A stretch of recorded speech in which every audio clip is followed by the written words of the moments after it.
గోదావరి నదీ జలాల్లో తమకు దక్కాల్సిన వాటా విషయంలో ఎలాంటి రాజీ పడేది లేదని తెలంగాణ ప్రభుత్వం స్పష్టం చేసింది. పోలవరం ప్రాజెక్టు విస్తరణ పేరుతోటి ఆంధ్రప్రదేశ్ ప్రభుత్వం చేపడుతున్న పన్నులను తాము అంగీకరించేది లేదంటూ సుప్రీంకోర్టులో బలమైన వాదన వినిపించేందుకు సిద్ధమవుతోంది. ఈ మేరకు సీఎం రేవంత్ రెడ్డి, మంత్రి ఉత్తమ్ ముంబైలో సీనియర్ న్యాయ నిపుణులతోటి సమావేశమయ్యారు.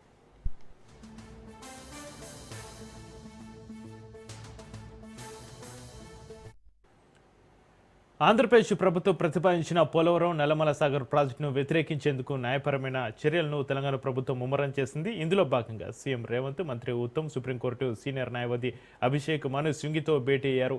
కోర్టులో రాష్ట్రం తరపున సమర్థవంతమైన బలమైన వాదనలు వినిపించాలని వారు న్యాయ నిపుణులను కోరారు. అవసరమైన అన్ని పత్రాలు, ఆధారాలను సిద్ధంగా ఉంచుకోవాలని నీటిపారుదల శాఖ అధికారులను సీఎం కార్యాలయం అప్రమత్తం చేసింది.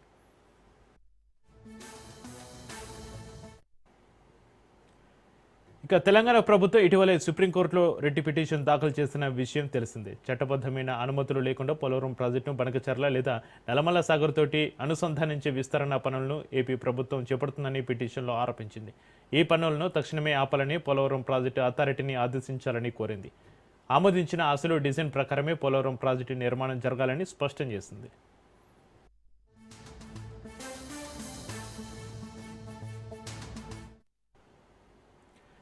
తెలంగాణ అభ్యంతరాలను పరిగణనలోకి తీసుకోకుండా కేంద్ర ప్రభుత్వం నల్లమల సాగర్ ప్రాజెక్టు నివేదికలను పరిశీలించడాన్ని కూడా పిటిషన్లో తప్పుపట్టింది. కేంద్ర జలసంఘ మార్గదర్శకాలను ఉల్లంఘించి ఏపీ ప్రభుత్వం డిపిఆర్ సిద్ధం చేస్తుందని, ఈ విస్తరణ ప్రాజెక్టులకు పర్యావరణ అనుమతులు, ఆర్థిక సాయం నిలిపివేయాలని తెలంగాణ ప్రభుత్వం కోరింది. తెలంగాణ పిటిషన్ రేపు సుప్రీంకోర్టులో విచారణకు రానుంది.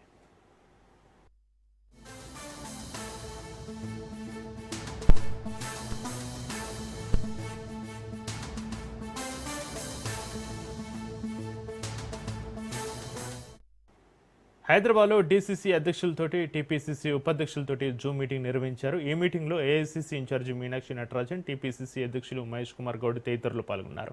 డీసీసీ కార్యవర్గ కూర్పు చేసి ఈ నెల 8వ తేదీ వరకు పూర్తి చేసి పూర్తిస్థాయి నివేదికలు అధిష్టానానికి అందించాలన్నారు. 15వ తేదీలోగా మండల కాంగ్రెస్ అధ్యక్షుల నియామకాలు పూర్తి చేయాలని తెలిపారు. 8వ తేదీన గాంధీభవన్లో టీపీసీసీ విస్తృత స్థాయి కార్యవర్గ సమావేశం ఉంటుందని చెప్పారు. ప్రభుత్వము, కాంగ్రెస్ ప్రభుత్వము, ముఖ్యమంత్రి రేవంత్ రెడ్డి గారు, మా కేబినెట్ సభ్యులంతా కూడా ప్రతిష్టాత్మకంగా తీసుకొచ్చిన హిల్ట్ పాలసీని విమర్శించేటువంటి పరిస్థితి తీసుకురావడం దౌర్భాగ్యం. ఢిల్లీ పరిస్థితి చూస్తే బాధేస్తా ఉంది. భారతదేశ క్యాపిటల్లో ముక్కును మూసుకొని వ్యవహరిస్తున్న తీరు అత్యంత కాలుష్య నగరంగా మారినటువంటి పరిస్థితి. అలాంటి పరిస్థితి హైదరాబాద్ రాకూడదని నడిమొడ్డున్నటువంటి పరిశ్రమని కూడా ఔటర్ రింగ్ వెలుపలికి పోతే కాలుష్యం నియంత్రించవచ్చు. ఆ పరిశ్రమల చోట ఖాళీనటి స్థలాల్లో ప్రజలకు అందుబాటులో తీసుకొస్తే ధరలు దిగి వస్తాయి, సామాన్యుడికి అందుబాటులో వస్తాయని ఒక మంచి ప్రణాళికతో, దూరదృష్టితో హిల్ట్ పాలసీ తీసుకురావడం జరిగింది. కేటీఆర్ గారికి విమర్శించే అవకాశం ఎక్కడిది? మీరు 10 ఏళ్ళు యథేచ్ఛగా హైదరాబాద్ రాష్ట్రాన్ని అమ్మేసుకున్నారు కదా. ఇలా ట్రాఫిక్ రాబోయే మున్సిపల్ ఎన్నికలలో కాంగ్రెస్ అభ్యర్థుల గెలుపు లక్ష్యంగా పార్టీ కార్యకర్తలు పనిచేయాలని ఎమ్మెల్యే మాలతు రామదాస్ నాయక్ అన్నారు. ఖమ్మం జిల్లా వేర మున్సిపాలిటీలో 15 కోట్ల రూపాయలతో పలు అభివృద్ధి పనులకు ఎమ్మెల్యే మాలతు రామదాస్ నాయక్ శంకుస్థాపనలు చేశారు. రాష్ట్ర ప్రభుత్వ పట్టణ ప్రాంతాల అభివృద్ధి లక్ష్యంగా పనిచేస్తుందని అన్నారు. వేరే మున్సిపాలిటీని మోడల్ మున్సిపాలిటీగా తీర్చిదిద్దానని అన్నారు.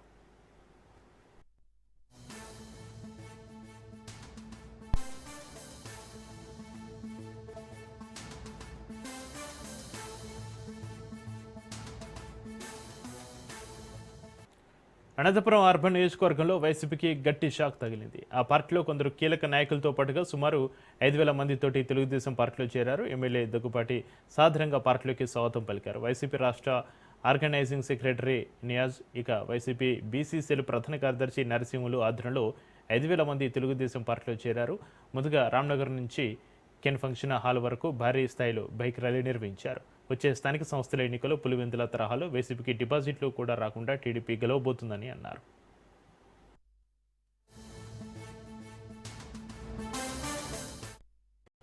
సోషల్ మీడియాలో రెచ్చగొట్టే వ్యాఖ్యలు పోస్టు చేసి కఠిన చర్యలు తీసుకుంటామని కోనసీమ జిల్లా ఎస్పీ రాహుల్ మీనా హెచ్చరించారు.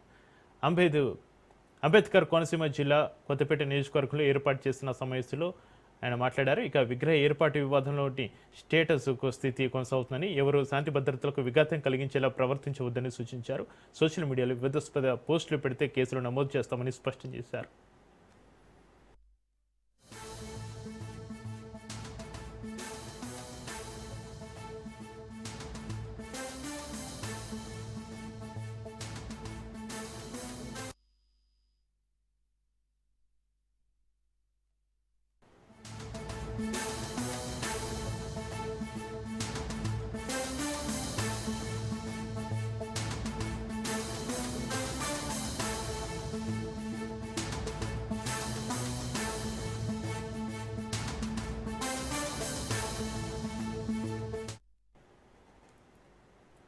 ఫోన్ ట్యాపింగ్ కేసులో ఎమ్మెల్సీ నవీన్ రావు విచారణ ముగిసింది. ఈ కేసులో కీలక అంశాలపైన సిట్ అధికారులు విచారించారు. గత ఏడాది సెప్టెంబర్ నవీన్ రావు విచారణకు హాజరయ్యారు.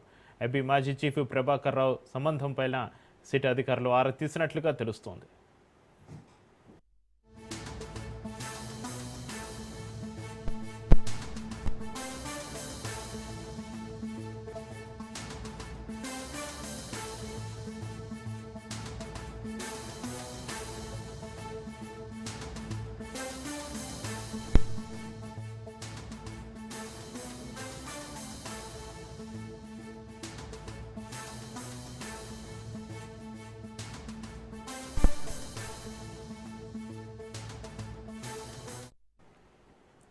ఫోన్ ట్యాపింగ్ కేసులో ఎమ్మెల్సీ నవీన్ రావు విచారణ ముగిసింది. ఈ కేసులో కీలక అంశాలపైన సిట్ అధికారులు విచారించారు. గత ఏడాది సెప్టెంబర్ నవీన్ రావు విచారణకు హాజరయ్యారు. ఏపీ మాజీ చీఫ్ ప్రభాకర్ రావు సంబంధాలపై సిట్ అధికారులు ఆరా తీసినట్లుగా తెలుస్తుంది. ఇక ఇదే అంశానికి సంబంధించి మరింత సమాచారాన్ని మా ప్రతినిధి పవన్ ఫోన్ లైన్లో అందిస్తారు. పవన్, ఫోన్ ట్యాపింగ్ కేసులో ఎమ్మెల్సీ నవీన్ రావు విచారణ ముగిసింది. ఈ కేసులో కీలక అంశాలపై సిట్ అధికారుల విచారణకు సంబంధించి మీ దగ్గర ఉన్న అప్డేట్స్ ఏంటి పవన్? ఫోన్ ట్యాపింగ్ కేసులో ఈ రోజు ఉదయం 11 గంటలకు హాజరైన ఎమ్మెల్సీ నవీన్ రావు కొద్దిసేపటి క్రితం ఒక విచారణ కూడా ముగిసింది. అయితే ఈ విచారణలో భాగంగా చూస్తే మాత్రము ఫోన్ ట్యాపింగ్ లో పరికరాలు అమర్చడం కావచ్చు, ఇంకా ఈ ఫోన్ ట్యాపింగ్ సంబంధించి ఎక్కడెక్కడ ఒక ఫోన్ ట్యాపింగ్ చేశారు, ఎవరెవరి నంబర్లు ఆధారంగా దీనికి సంబంధించి సేకరించారని దానిపైన కూడా సిట్ అధికారులు విచారణ కొనసాగించారు. మరోవైపు చూస్తే ఎస్ఐటి మాజీ చీఫ్ ప్రభాకర్ రావుతో ఉన్న సంబంధాలపైన కూడా ఇటు సిట్ అధికారులు ఆరా తీశారు. మరోవైపు గత ఏడాది సెప్టెంబర్ లో కూడా విచారణకు హాజరైన అతని వద్ద కూడా చాలా కీలకమైన స్టేట్మెంట్ రికార్డ్ చేశారు. మరోవైపు ఈ కేసుకు సంబంధించి చూస్తే మాత్రము ప్రభాకర్ రావు ఇచ్చిన స్టేట్మెంట్ ఆధారంగానే మరోసారి ఈ యొక్క నవీన్ రావు కూడా విచారణకు పిలిచినట్లుగా మనకు తెలుస్తుంది. మరి ఎప్పుడు విచారణకు హాజరు కావాలన్నా కూడా విచారణకు హాజరు అవుతారని చెప్పి కూడా ప్రభాకర్ ఇటు నవీన్ రావు కూడా దీనికి సంబంధించి ఇటు సిట్ అధికారులకు కూడా సమాచారం ఇచ్చారు. మొత్తానికి చూస్తే ఈ రోజు చాలా కీలకంగా సిట్ అధికారుల యొక్క విచారణ కొనసాగించారు. కొన్ని సాక్ష్యాధారాలను కూడా ముందు పెట్టి ఈ యొక్క విచారణ కూడా కొనసాగించారు. ఎందుకంటే ప్రభాకర్ రావు ఇచ్చిన స్టేట్మెంట్ ఆధారంగా నవీన్ రావును కూడా విచారించిన పరిస్థితి కూడా చూస్తున్నాము. ఎందుకంటే కొంతమంది పేర్లు చెప్పిన నేపథ్యంలోనే పూర్తిగా దీనికి సంబంధించి నవీన్ రావును విచారించిన నేపథ్యంలో నవీన్ రావు వద్ద కూడా కొద్ది సమాచారం సేకరించిన సిట్ అధికారులు మరికొంతమందికి కూడా నోటీసులు ఇచ్చే అవకాశం కూడా కనిపిస్తుంది. అయితే నవీన్ రావు మాత్రం తను పోలీసులకు పూర్తిగా సహకరించారు. మళ్ళీ ఎప్పుడు పిలిచినా తను హాజరవుతానని చెప్పి కూడా దీనికి సంబంధించి సమాధానం చెప్పినట్టుగా నవీన్ రావు మీడియాతో మాట్లాడుతూ ఈ యొక్క విషయాన్ని కూడా వెల్లడించారు. Right, thank you Pawan.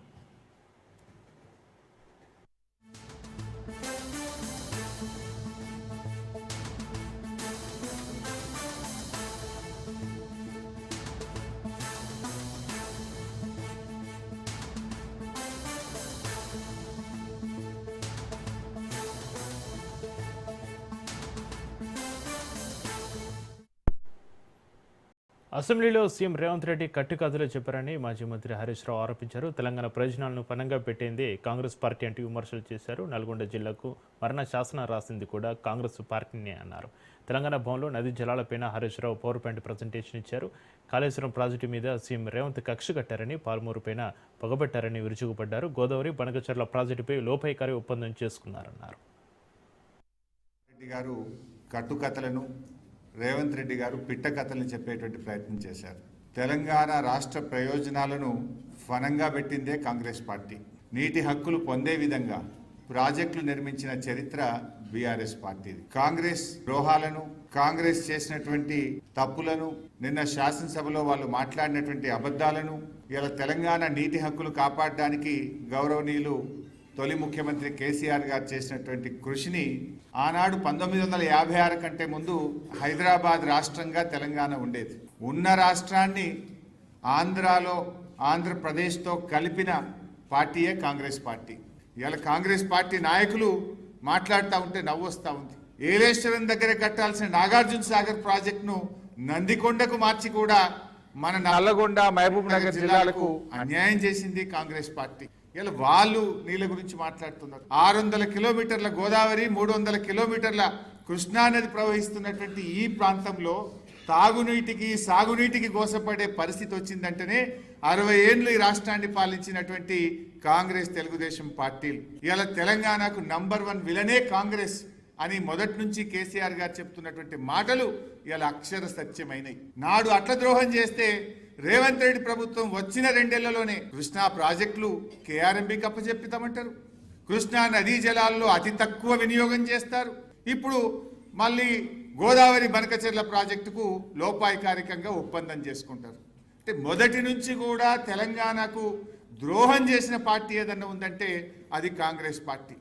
10 ఏళ్లు కష్టపడి అపర భగీరథుల్లా కేసీఆర్ గారు నిర్మించిన ప్రాజెక్టులను ఇలా కుట్రపూరితంగా నిర్లక్ష్యం చేస్తున్నారు. కాళేశ్వరంపై కక్షగట్టినరు, పాలమూరు మీద పగబట్టినరు. కాళేశ్వరం ప్రాజెక్టు ఎంతో అద్భుతంగా నీళ్లు నిజాలు అనే పుస్తకాన్ని రాసిన విద్యాసాగర్ రావు లాంటి నిపుణుల సహకారంతో పాలమూరు రంగారెడ్డికి కాళేశ్వరంకు కేసీఆర్ గారు రూపకల్పన చేశారు. ఇవాళ అంత గొప్పగా రూపకల్పన చేస్తే ఇవాళ 2 పిల్లర్లు గుంగిపోతే మొత్తం కాళేశ్వరాన్నే పండబెట్టినవే.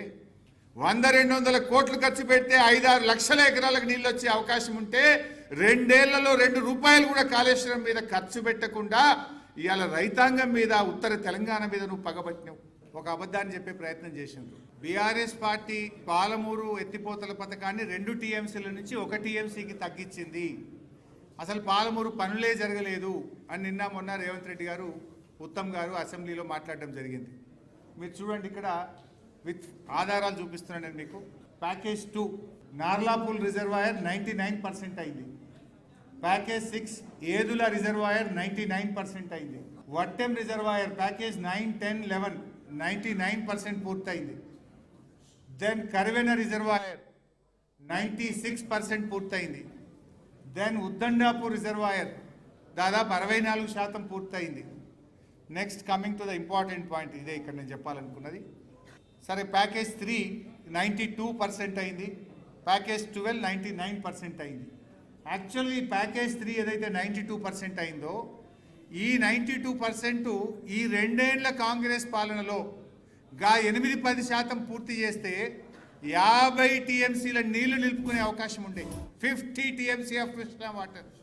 అంటే ఎందుకు మీరు చూడండి, నార్లాపూర్ ఫస్ట్ది 6.40 99% అయింది. ఏదులా 99% అయింది. వట్టెం 99% అయింది. కర్వెన 99% అయింది. పెండింగ్ ఏమున్నదంటే ఈ లింక్ 3లో కొద్దిగా బండి వచ్చి పని ఆగింది. 2 కిలోమీటర్ల కాలువ తవ్వి ఉంటే 50 టీఎంసీల నీళ్లు నిలుపుకునే అవకాశం ఉండే. జూరాల టు శ్రీశైలం సోర్స్ ఎందుకు మార్చింది? ఇదొక అసలు ఎవడన్నా నా దృష్టిలో మెడ మీద తలకాయనోడు ఎవడి క్వశ్చనే అడగడు. దీనివల్ల కొద్దిగా బుర్రల మైండ్ ఉన్నోడు అడగడు. ఆనాడు సమైక్యవాదులు తెలంగాణకు నీళ్లు రావద్దు, శ్రీశైలం మాకే ఉండాలి, మేము దంచకపోతాం పోతిరెడ్డిపాటికి వెళ్ళి రాయలసీమ లిఫ్ట్కి వెళ్ళి, ఈ తెలంగాణ ఓడిలకు రావద్దని మనను జూరాలలో ఇరికిచ్చారు. మీరు అలానే కొట్టుకొని సాగుతారు. అది సమైక్య రాష్ట్రంలో సమైక్యవాదుల ఆలోచన. ఇవాళ కూడా వీళ్ళు ఆ సమైక్యవాదుల అది ఏమంటారు, వాళ్ళ కింద పనిచేసిన ఇంకా పోతలేనట్టుంది ఆ బానిసతత్వం. మేము ఇంకా అలానే ఉంటాం అంటారు. కేసీఆర్ కుటుంబం పైన ఎమ్మెల్యే ఆది శ్రీనివాస్ ఆగ్రహం వ్యక్తం చేశారు. అసెంబ్లీలో రేవంత్ స్పీచ్కు కేసీఆర్ కుటుంబం అల్లాడిపోతుందన్నారు. కేటీఆర్ అసహనం పీక్స్కు పోయిందని మండిపడ్డారు. రాహుల్ను ఉరితీయాలని పిచ్చి పట్టినట్లుగా మాట్లాడుతున్నారని విమర్శించారు. కేసీఆర్ చావును రేవంత్ ఎప్పుడూ కోరుకోలేదన్నారు. తెలంగాణ సంపదను దోచుకున్న వాళ్ళను ఉరి తీసినా తప్పులేదని మాత్రమే సీఎం అన్నారని ఆది శ్రీనివాస్ తెలిపారు. అసెంబ్లీలో సీఎం రేవంత్ రెడ్డి గారి స్పీచ్ విన్న తర్వాత కల్వకుట్ల కుటుంబం అల్లాడిపోతుంది. అసెంబ్లీ వేదికగా గత 10 సంవత్సరాల్లో జరిగినటువంటి అవినీతి అక్రమాలు, వారు చేసినటువంటి తెలంగాణకు అన్యాయం చెప్పిన అంశంలో తల్లడిల్లిపోతున్నటువంటి సందర్భం కనిపిస్తుంది. గత 10 ఏళ్లలో వాళ్ళు చేసినటువంటి నిర్వాకాన్ని అసెంబ్లీ వేదికగా కృష్ణా జలాలలో దోపిడీ, గోదావరి జలాల్లో దోపిడీ కండ్లకు కట్టినట్టుగా చెప్పినటువంటి ఆ స్పీచ్ విన్న తర్వాత ఆగమైపోతుంది వాళ్ళ కుటుంబం అని చెప్పడానికి. ఈరోజు కేటీఆర్ గారి మాటలు పీక్ స్టేజ్కి వెళ్ళిపోయినాయి. ఏం మాట్లాడుతుండో ఈరోజు తెలంగాణ సమానం గమనిస్తున్న వేళ రాహుల్ గాంధీ గారిని ఉరిదీయాలంటున్నాడు. ప్రత్యేక తెలంగాణ రాష్ట్రం ఇచ్చిన శ్రీమతి సోనియా గాంధీ కుమారుడు రాహుల్ గాంధీ గారిని పట్టుకొని ఉరితీయాలని చెప్పనే స్టేజ్కి పీక్స్ వెళ్ళిపోయినటువంటి సందర్భంలో తెన్నింటి వాసాలు లెక్క పెట్టేటువంటి వారిని తెలంగాణ సమాజం క్షమించదు. గ్రామీణ ప్రాంతాల్లో అదే తిన్నింటి వాసాలు లెక్క పెట్టద్దురా అని చెప్పని పెద్దలు మనకు చెప్తారు శుద్ధులు. వాళ్ళ అసహనం ఎంత పీక్స్ కు వెళ్ళిందో ప్రజలను గమనించవలసింది నేను కోరుతా ఉన్నా.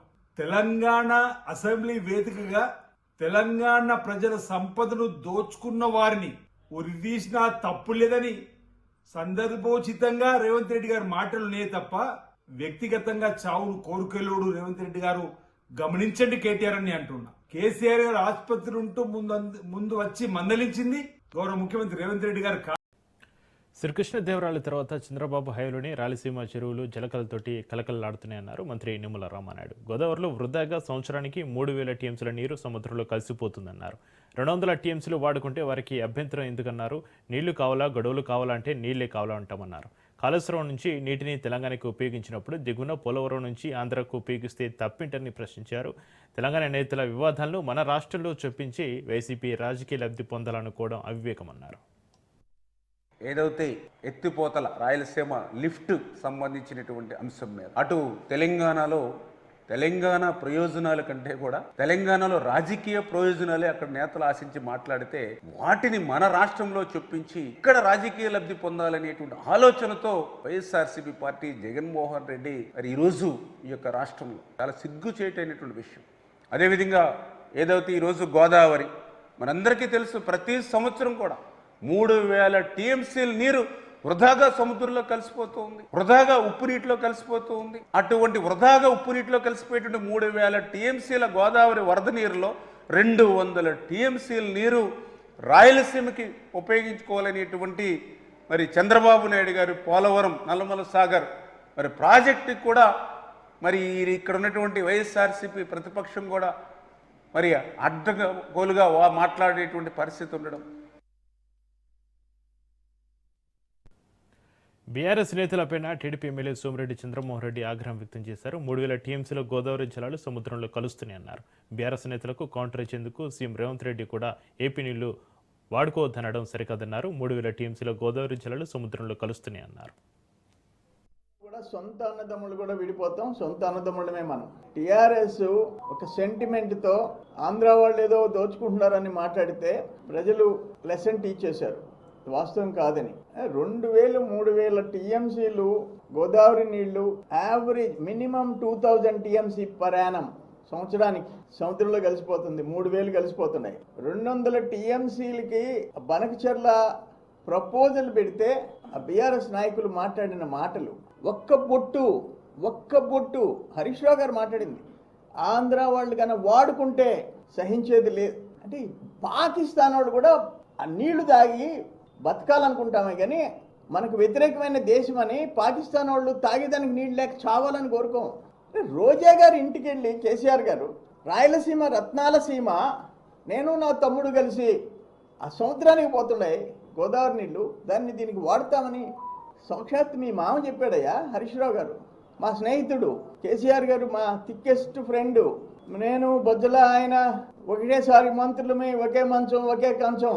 ఆయన రోజా గారి ఇంటికి వచ్చి ఆ మాట చెప్పి నువ్వేమో ఆడ ఒక్క పొట్టు అని ఆడ వరదల్లో మేము సస్తుంటే అప్పుడు చెప్పా నేను. ఆ వరదలు వచ్చినప్పుడు మొన్న లాస్ట్ ఇయర్ గోదావరికి, అయ్యా బీఆర్ఎస్ వాళ్ళు బిందులన్నా అడ్డం పెట్టండి, కాంగ్రెస్ వాళ్ళు చెంబులన్నా అడ్డం పెట్టండి అని చెప్పా. కుటుంబంలో కూడా మాజీ మంత్రి జీవన్ రెడ్డి హాట్ కామెంట్స్ చేశారు. ఎమ్మెల్యే సంజయ్ను ఉద్దేశించి జీవన్ రెడ్డి తీవ్ర స్థాయిలో వ్యాఖ్యలు చేశారు. మాకు ఎవరైనా అడ్డం వస్తే అడ్డంగా నరుకుతామని హెచ్చరించారు. కాంగ్రెస్ పార్టీ జెండా పట్టనోడు నువ్వు ఎవనివిరా బీఫామ్ ఇవ్వడానికి అంటూ ఆగ్రహం వ్యక్తం చేశారు. స్థానిక సంస్థలు ఆధిపత్యం చెలాయిస్తే సహించమన్నారు. జగిత్యాల మున్సిపాలిటీపైన కాంగ్రెస్ జెండా ఎగురవేస్తామన్నారు. కార్యకర్తల హక్కుల కోసం ఏ త్యాగానికైనా సిద్ధమని జీవన్ రెడ్డి స్పష్టం చేశారు. కాంగ్రెస్ పార్టీకి నా దగ్గర ఉన్నాయి. నువ్వెవడురా? కాంగ్రెస్ పార్టీ అంగట్ల సరుకు కాదు, కాంగ్రెస్ పార్టీ అంగట్ల సరుకు కాదు అని చెప్పంటు నేను. మేము 10 ఏళ్ళు కాంగ్రెస్ పార్టీ జెండా మోసినాం. మా సోదర కార్యకర్తలు ఏదైతుందో ఆహార నిశలు ఆర్థిక ఇబ్బందులు ఎదుర్కొని మా అజర్వై కౌన్సిల్ గెలిచి కూడా నేను ఆటో నడుపుకొని బతుకుతున్నాను. కౌన్సిల్ జీతే के बाद 5 साल के बाद आज ఆటో చలాతే వచ్చి కానీ ఏదైతుందో ప్రజా సేవ కొరకు కోరుకుంటున్నారు. నీ లెక్క చీపులు కొరకు కాదు అని చెప్పంటున్నాను. రేపు రాబోయే మున్సిపల్ ఎన్నికలు ఒక్కటి కాదు, 50 టార్గెట్ 50 50 స్థానాల్లో జెండా ఎగరవేస్తాం. ఎవరైనా అడ్డమంటే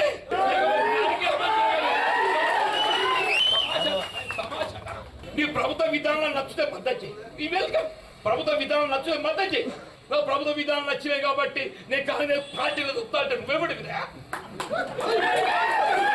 అధికారం ప్రభుత్వ ఒత్తిళ్లు అయినా కానీ ఏదైతుందో ఒక కాంగ్రెస్ పార్టీ కార్యకర్తగా విశ్వసనీయతకు మారు పేరుగా కాంగ్రెస్ పార్టీ జెండా భుజాన మోస్తే దాన్ని ఏదైతుందో కదలకుండా కాంగ్రెస్ పార్టీకి అండగా నిలబడ్డది మా కాంగ్రెస్ కాంగ్రెస్ పార్టీ సిద్ధాంతం తెలియదు, కాంగ్రెస్ పార్టీ సంబంధం లేదు. ఎన్నడెవడు జెండా మోసేవాడు కాదు, టికెట్లు పంచుకుంటానికి ఏది ఇస్తుందో ఇది నీ అయ్యే సొత్తు కాదు, అబ్బ సొత్తు కాదు అంటూ నేను. ఇది మా కాంగ్రెస్ కార్యకర్తల హక్కు అని చెప్పండి. తిరుమల శ్రీవారి ఆలయంలో ఆదివారం సాయంత్రం ప్రణయ కళ మహోత్సవం వేడుకగా జరిగింది. ప్రతి సంవత్సరం వైకుంఠ ఏకాదశికి సరిగ్గా 6వ రోజు అధ్యయనోత్సవంలో 17వ రోజు తిరుమలలో ప్రణయ కళ ఉత్సవం నిర్వహించడం ఆనవాయితీ. ఇందులో భాగంగా సాయంత్రం 4 గంటలకు శ్రీ మలయప్ప స్వామి వారు పల్లకి ఎక్కి మహాప్రదక్షిణ మార్గంలో స్వామి పుష్కరిణి వద్దకు వచ్చారు. ఇందులో అమ్మవార్లు చెరొక పల్లకిపై అప్రదక్షిణంగా స్వామివారికి ఎదురుగా వచ్చి నిల్చున్నారు. పురాణ పఠనం జరుగుతుండగా అమ్మవార్ల తరపున జయంగారులు పూల చెండ్లను స్వామివారిపై 3 సార్లు విసిరివేశారు. స్వామివారు బెదిరినట్లుగా నటించి తనేమీ తప్పు చేయలేదని అమ్మవార్లను ప్రాధేయపడతారు. అనంతరం అమ్మవార్లు శాంతించి స్వామివారికి ఇరువైపులా చేరి కర్పూర హారతులు అందుకుని ఆలయానికి చేరుకున్నారు. ఆ తర్వాత ఆస్థానం నిర్వహించారు. ఈ ఉత్సవంలో శ్రీ నమల్వార్ రచించిన అల్వార్ దివ్య ప్రబంధంలోని పాసురాలను నిందస్తుతి శైలిలో అర్చకులు పారాయణం చేయడం ప్రత్యేకత.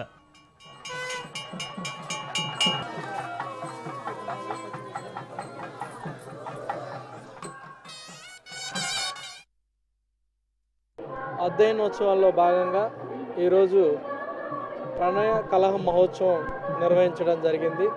చాలా శాస్త్రబద్ధంగా భక్తి శ్రద్ధలతో భక్తులు కూడా అందరూ పార్టిసిపేట్ చేయడం జరిగింది.